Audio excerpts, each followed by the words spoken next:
നമസ്കാരം. മലയാളി വാർത്ത ഇൻസൈഡിലേക്ക് സ്വാഗതം. ബോംബെ ഹൈക്കോടതിയുടെ നാഗ്പൂർ ബെഞ്ചിൽ നിന്ന് പോക്സോ കേസുകളിൽ രാജ്യത്തെ ഞെട്ടിച്ച 3 വിധികൾ. ഈ 3 വിധികളും പുറപ്പെടുവിച്ചത് പുഷ്പ വീരേന്ദ്ര ഗനേഡിവാലയ എന്ന ജഡ്ജി.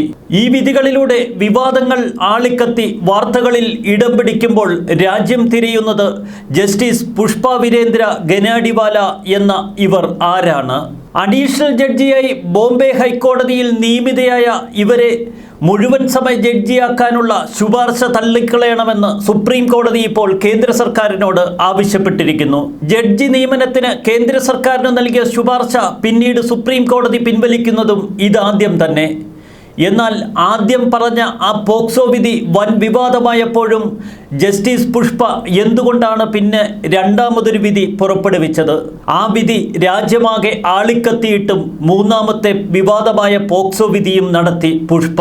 കേന്ദ്ര സർക്കാരിന് നൽകിയ ശുപാർശ പിൻവലിച്ചതിൽ വ്യക്തിപരമായി ഒന്നുമില്ലെന്ന് സുപ്രീം കോടതി വ്യക്തമാക്കിയെങ്കിലും അത് നൽകുന്ന സന്ദേശം വ്യക്തമാണ്. നിയമനം ശുപാർശ ചെയ്യപ്പെട്ടതിൻ്റെ തൊട്ടടുത്ത ദിവസമാണ് വസ്ത്രത്തിന് പുറത്തുകൂടിയുള്ള സ്പർശനം ലൈംഗിക പീഡനമല്ല എന്ന വിധി ജസ്റ്റിസ് പുഷ്പ നൽകിയത്. കേന്ദ്ര സർക്കാരിൻ്റെ ഇടപെടലിനെ തുടർന്ന് സുപ്രീം കോടതി ഈ വിധി സ്റ്റേ ചെയ്യുകയായിരുന്നു. ബാലസുരക്ഷയെ അപകടപ്പെടുത്തുന്ന ഒന്നാണ് ഈ വിധിയെന്ന് വിദഗ്ധരൊക്കെ പറയുന്നു. വിധി ഗുരുതരമായ പ്രത്യാഘാതം ഉണ്ടാക്കുന്നതാണെന്ന് അറ്റോർണി ജനറൽ കെ വേണുഗോപാൽ അഭിപ്രായപ്പെട്ടു. രാജ്യമാകെ വിവാദം കത്തിയാളിയിട്ടും ഏതാനും ദിവസത്തിനു ശേഷമാണ് ബാലികയുടെ കൈകൾ കൂട്ടിപ്പിടിച്ച ശേഷം സ്വന്തം പാൻസിന്റെ സിപ്പഴിച്ച പ്രതിയെ പോക്സോ കേസിൽ നിന്ന് ഒഴിവാക്കിക്കൊണ്ട് ജസ്റ്റിസ് പുഷ്പയുടെ രണ്ടാം വിധി പ്രസ്താവന. ഒടുവിൽ പോക്സോ കേസിൽ ഇരയായ കുട്ടിയുടെ മൊഴി വിശ്വാസയോഗ്യമല്ല എന്ന് വിലയിരുത്തി മൂന്നാമത്തെ വിധി. ഇതിൽ പ്രതിയെ വിട്ടയച്ചു. ഈ 3 വിധികളും രാജ്യവ്യാപക പ്രക്ഷോഭങ്ങൾക്ക് ഇടവരുത്തി. ജസ്റ്റിസ് പുഷ്പയെ തേടി പിന്നീട് ഗൂഗിളിലൊക്കെ നിരവധി പേരാണ് സെർച്ച് ചെയ്തത്. അക്കാദമിക് ട്രാക്ക് റെക്കോർഡുകളിൽ സമാനതകളില്ലാത്ത വിജയം. ജസ്റ്റിസ് പുഷ്പ വ്യത്യസ്തയാണ്. മഹാരാഷ്ട്രയിലെ അമരാവതി ജില്ലയിലെ പരത്വാഡയിൽ 1969 ജനിച്ച പുഷ്പ ബികോം, LLB, LLM എന്നീ ബിരുദങ്ങൾ സ്വർണ്ണ മെഡലോടെയാണ് നേടിയത്. അമരാവതി ജില്ലാ കോടതിയിൽ അഭിഭാഷകയായി പ്രാക്ടീസ് ചെയ്തിരുന്ന വേളയിൽ അമരാവതി സർവകലാശാലയിൽ നിയമവിഭാഗം അതിഥി അധ്യാപികയുമായിരുന്നു. 2007 ജില്ലാ ജഡ്ജിയായി നേരിട്ട് നിയമനം ലഭിച്ചു. മുംബൈയിലെ സിറ്റി സിവിൽ കോടതിയിലും നാഗ്പൂരിലെ എല്ലാ കോടതിയിലും കുടുംബ കോടതിയിലുമൊക്കെ ജഡ്ജിയായി. തുടർന്ന് ബോംബെ ഹൈക്കോടതിയുടെ രജിസ്ട്രാർ ജനറലായി. എവിടെയും തിളങ്ങുന്ന അക്കാദമിക് വിജയം അതുതന്നെയാണ് ജസ്റ്റിസ് പുഷ്പയെ വേറിട്ടു നിർത്തിയതും. ഹൈക്കോടതി ജഡ്ജിയായി 2018 പുഷ്പ വി ഗനേഡിവാലയുടെ പേർ നിർദ്ദേശിക്കപ്പെട്ടുവെങ്കിലും മുംബൈ ഹൈക്കോടതിയുടെ ശുപാർശ എതിരായിരുന്നു. ഈ നിലപാട് സുപ്രീം കോടതിയും അംഗീകരിച്ചതിനാൽ പുഷ്പയ്ക്ക് ആ വർഷം ഹൈക്കോടതി നിയമനം ലഭിച്ചില്ല. തുടർന്ന് അടുത്ത വർഷം അവരുടെ പേര് പുനഃപരിശോധിച്ച ശേഷമാണ് കോളേജിയം നിയമന ശുപാർശ അയക്കുന്നതും. ഒട്ടേറെ സുപ്രധാന വിധികൾ അതുതന്നെയാണ് ജസ്റ്റിസ് പുഷ്പയെ വേറിട്ട് നിർത്തുന്നതും.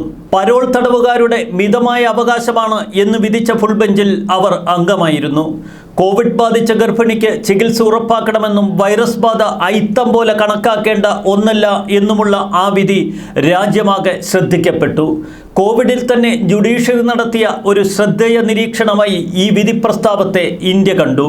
പക്ഷേ ഈ വിധികളുടെയെല്ലാം ശോഭ കെടുത്തുന്ന ഒന്നായിരുന്നു പോക്സോ കേസുകളിലെ ജസ്റ്റിസ് പുഷ്പയുടെ വിധി പ്രസ്താവന. എന്താണ് ഇതിൻ്റെ കാരണം?